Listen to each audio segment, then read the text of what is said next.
વરસાદની તીવ્રતા વધતી ગઈ. થોડો ઘણો વિરામ વરસાદે લીધો, પણ હવે 3 વાગ્યા બાદ પૂરા અમદાવાદમાં જે રીતે આબ ફાટ્યું હોય તે પ્રકારની પરિસ્થિતિ સર્જાય છે. તેના કારણે જળભરાવની પરિસ્થિતિ, સાંબેલાધાર વરસાદ. અમદાવાદમાં જ્યાં જુઓ ત્યાં અત્ર તત્ર માત્ર ને માત્ર પાણી જોવા મળી રહ્યું છે. હાલ સરખેજ વિસ્તારના દ્રશ્યો તમે જોઈ રહ્યા છો કે રીતે સરખેજ વિસ્તારમાં વરસાદ આવતાની સાથે પાણી ભરાયા છે. રસ્તા સુમસામ ભાસી રહ્યા છે, કેમ કે આ વરસાદમાં લોકો બહાર નીકળતા ડરી રહ્યા છે. હવામાન વિભાગ અને સરકાર દ્વારા પણ હાલ તો એલર્ટ જારી કરી દેવામાં આવ્યું છે કે જરૂર વગર તમે ઘરની બહાર ના નીકળો તો સારું રહેશે, કેમ કે ખૂબ જ અતિશય ભારે વરસાદની આગાહી કરવામાં આવી છે. અને તે જ રીતે જે દોડતું ભાગતું અમદાવાદ છે તે કેવી રીતે અત્યારે પાણીમાં ડૂબેલું, સાથે સાથે સુમસામ રસ્તાઓ સાથેનું અમદાવાદ તમને જોવા મળી રહ્યું છે. માત્ર ને માત્ર અવિરતપણે વરસતા અતિશય ભારે વરસાદના કારણે વરસાદ પડ્યો છે. વરસાદના કારણે જે તારાજીના દ્રશ્યો પણ એક બાદ એક સામે આવી રહ્યા છે, પણ સતત અમે તમને બતાવી રહ્યા છીએ. બે અલગ અલગ દ્રશ્યો ટીવી સ્ક્રીન પર આપ જોઈ રહ્યા છો કેવી રીતે ગાડીઓ પોતાની ડીપર લાઇટ સાથે ચાલી રહી છે. સાથે સાથે સાઇડ લાઇન પણ ઓન રાખવાનું અત્યારે નોબત આવી છે. પાર્કિંગ લાઇટ ઓન રાખીને ચાલવું પડી રહ્યું છે, કેમ કે આગળ જો થોડા અંતર સાથે ઊભેલી ગાડી હશે તો એ પણ દ્રશ્યમાન ન થાય તે પ્રકારની વિઝિબિલિટી ડાઉન અત્યારે અમદાવાદમાં થઈ ચૂકી છે. તેના કારણે ખૂબ જ સાવચેતીપૂર્વક વાહન ચાલકોને પોતાના વાહનો હંકારવાની ફરજ પડી રહી છે. બીજી તરફ તમે દ્રશ્યો જોઈ રહ્યા છો કેવી રીતે ઊંચી બિલ્ડિંગ પરથી જે દ્રશ્યો કેમેરામાં કેદ કરવામાં આવ્યા તેમાં પણ આપણે જો આ બીજા દ્રશ્યો તમને બતાવીએ. અંધારપટ અમદાવાદમાં યથાવત છે, એટલે કે ભલે અત્યારે 4 વાગ્યા હોય પરંતુ રાત્રે 8 વાગ્યાનો નજારો અમદાવાદમાં અત્યારે જોવા મળી રહ્યો છે. માત્ર અંધારું જ તેવું નથી, અંધારાની સાથે સાથે પવન પણ ફૂંકાઈ રહ્યો છે અને પવનની સાથે સાથે અતિશય ભારે વરસાદ પણ વરસી રહ્યો છે. અને હવે એસજી હાઈવેના દ્રશ્યો તમને બતાવી દઈએ. એસજી હાઈવે આમ તો ધમધમતો આ રસ્તો છે અમદાવાદનો, અમદાવાદની ઓળખ સમાન આ રસ્તો કેવી રીતે સુનસામ છે. આમ તો ટ્રાફિક જામની પરિસ્થિતિ આ રસ્તા ઉપર જોવા મળતી હોય છે, પણ અંધારપટની વચ્ચે અહીંયા તમે જોયા કેવી રીતે વાહનો ખૂબ જ ઓછા છે ને જે પણ વાહનો અહીંયા પસાર થઈ રહ્યા છે તેઓ પણ ભારે વરસાદની વચ્ચે મજબૂરીમાં પસાર થઈ રહ્યા છે, કેમ કે અહીંયા પણ પાણી જેટલા પણ બ્રિજ સિવાયના રસ્તા છે ત્યાં આગળ પાણી ભરાવવાની સમસ્યા સામે આવી ચૂકી છે. મેઘરાજાની તોફાની બેટિંગ બાદના દ્રશ્યો તમે જોઈ રહ્યા છો. વાહનો પાણીમાં કઈ રીતે ફસાઈ રહ્યા છે અને અતિશય ભારે વરસાદના કારણે હાલ તો પરિસ્થિતિ હવે બેકાબૂ થઈ રહી હોય તે પ્રકારે દ્રશ્યો સામે આવી રહ્યા છે. જો કે વરસાદને લઈને મોટા સમાચાર સામે આવી રહ્યા છે. ગુજરાતની સૌથી મોટી મનપાના વરસાદી પાણીથી બેહાલ. જી હા, ધોધમાર વરસાદે અમદાવાદ શહેરને પાણી કરી દીધું છે. મધરાતથી વરસાદના કારણે હજુ પણ પાણી નથી ઓસર્યા. અમદાવાદ શહેરના અનેક વિસ્તારો હજુ પણ જળમગ્ન છે. ડ્રેનેજ લાઇન કે વરસાદ લાઇન નથી આપી રહી કામ. ભાજપ શાસિત ટીએમસીની કામગીરી સામે સૌથી મોટો પ્રશ્નાર્થ ઉભો થઈ રહ્યો છે કે આખરે અમદાવાદ આ વરસાદી પાણી, વરસાદી આફતમાં જો ફસાયેલું છે તો એએમસીના પમ્પિંગ સ્ટેશન અત્યારે કાર્યરત ના હોય તો પછી તમારી પાછળ જે વોટ આપ્યા છે, જે ટેક્સ રૂપી પૈસા આપ્યા છે તેનો શું મતલબ, શું અર્થ? વધુ માહિતી સાથે સંવાદદાતા અર્પણ જોડાઈ ગયા છે. અર્પણ, એએમસી ઉપર અત્યારે ઘણા બધા સવાલ.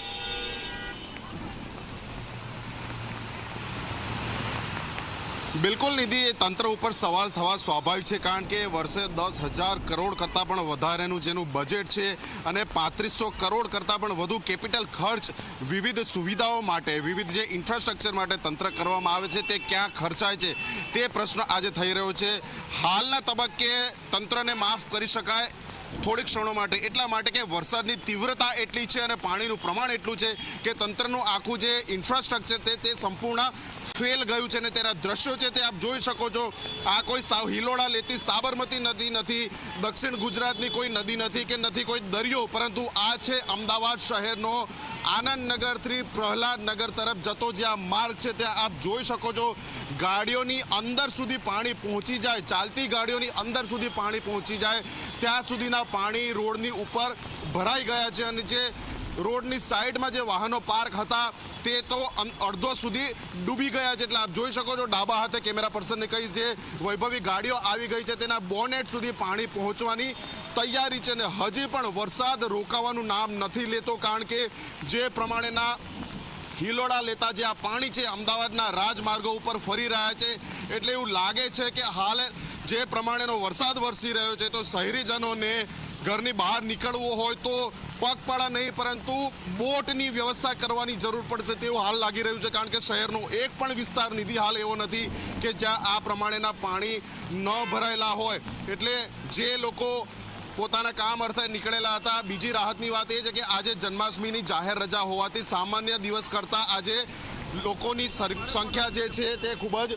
ઓછી છે અને તેના જ કારણે આજે ટ્રાફિક ઓછો જામ મળી રહ્યો છે. પરંતુ જે દ્રશ્યો છે ડાબે જમણે આગળ પાછળ ક્યાંય પણ હું કેમેરા પર્સનને કહું કે કેમેરો ફેરવે તો તમામ તરફ એક જ પ્રકારના દ્રશ્યો જોવા મળી રહ્યા છે. હાલમાં આપણે આજે પ્રહલાદનગરના 4 રસ્તા ખાતે ઉપસ્થિત હતા. આપ અંદરની તરફ જોઈ શકો છો કે જ્યાં વ્હાઇટ ટોપિંગ રોડ બનાવવામાં આવેલો છે કે આ 4 રસ્તા છે ત્યાં પણ વિવિધ વાહન ચાલકોના વાહનો છે તે હવે બંધ પડવાની શરૂઆત થઈ ગઈ છે અને ચારે તરફ કહેવાય કે જળબંબાકાર સર્જાઈ ચૂક્યો છે. 4 રસ્તાની જમણી બાજુ કેમેરા પર્સનને કહીશ વેજલપુર તરફ જવાનો જે રસ્તો છે ત્યાંના દ્રશ્યો બતાવે, ત્યાં પણ હું જવાનો પ્રયત્ન કરીશ કે જ્યાં હાલમાં ફ્લાયઓવરનું કામ ચાલી રહ્યું છે તો ત્યાં પણ આપ નજર કરો, જ્યાં સુધી નજર કરો ત્યાં સુધી ફક્ત ને ફક્ત પાણી જ જોવા મળી રહ્યું છે. એટલે આ ધસમસતા પાણીમાંથી વિવિધ જે વાહન ચાલકો છે તે નીકળવાનો પ્રયાસ કરી રહ્યા છે તો કેટલાક જે મજબૂરીવશ કામ અર્થે નીકળેલા જે પરિવાર છે તેમને ના છૂટકે પગપાળા જવું પડી રહ્યું છે. આપ જોઈ શકો છો એક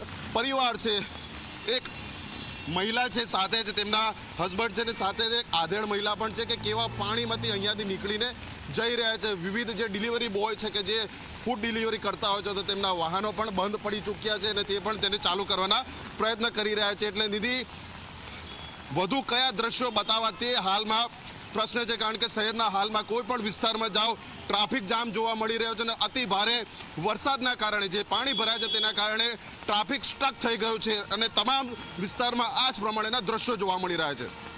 બિલકુલ જી અર્પણ, આ તો અત્યારની હાલની પરિસ્થિતિ સતત તમે દર્શાવી રહ્યા છો, અલગ અલગ વિસ્તારોમાં તમે પહોંચી રહ્યા છો. હવે દર્શક મિત્રોને ફરીથી એ જણાવી દો કે આગામી આગાહી કેટલા દિવસની કેવી કરવામાં આવી છે, ખાસ કરીને અમદાવાદની વાત કરવામાં આવે કેમ કે રેડ એલર્ટ તો અમદાવાદમાં પણ છે.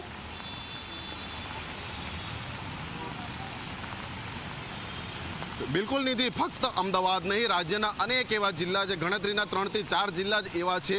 મોટા ભાગના જિલ્લામાંથી 28 જેટલા જિલ્લા એવા છે કે જ્યાં આગામી 24 કલાકથી 48 કલાક માટે રેડ એલર્ટની ચેતવણી હવામાન વિભાગે આપેલી છે. એટલા માટે કે જે તીવ્રતા સાથેનો વરસાદ આપણે પરોઢિયે જોયો, વહેલી સવારે જોયો, ગત મધરાત્રિએ જોયો અને તેનાથી પણ વધુ તીવ્રતા સાથેનો વરસાદ હાલમાં પુનઃ એકવાર લગભગ 3 વાગ્યાની આસપાસથી શરૂ થયો છે અને જે પ્રમાણેનું વાતાવરણ છે તેને જોતા લાગી રહ્યું છે કે મેઘરાજા છે તે લાંબી ટેસ્ટ ઇનિંગ રમવાના મૂડમાં છે, નહીં કે 2020 કે વનડેની ઇનિંગ.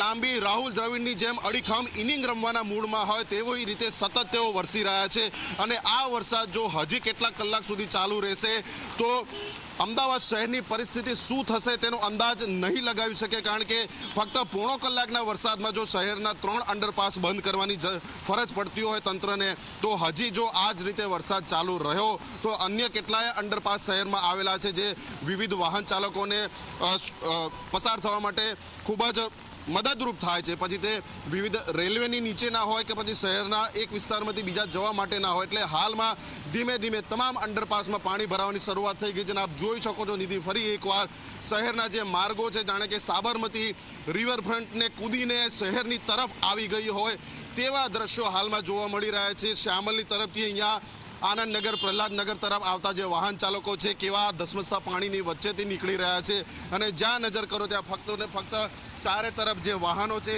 તે પાણીમાં ડૂબતા જોઈ શકાય છે અને જે કામ અર્થે આજના તહેવાર માટે એકબીજાના પરિવારને ત્યાં જવા નીકળેલા જે લોકો છે તે પણ આ અતિ ભારે વરસાદની પરિસ્થિતિમાં ફસાઈ ચૂક્યા છે. એટલે જે યુવાઓ છે તે પોતાની વિવિધ બાઇક ઉપર મજા મસ્તી કરવા પોતાના મિત્રો સાથે નીકળ્યા છે અને વરસાદની મજા માણી રહ્યા છે. તો કેટલીક સ્થાનિક મહિલાઓ પણ છે કે જે આ વરસાદમાં રીતસર મજા કરવા પલળવા માટે નીકળી છે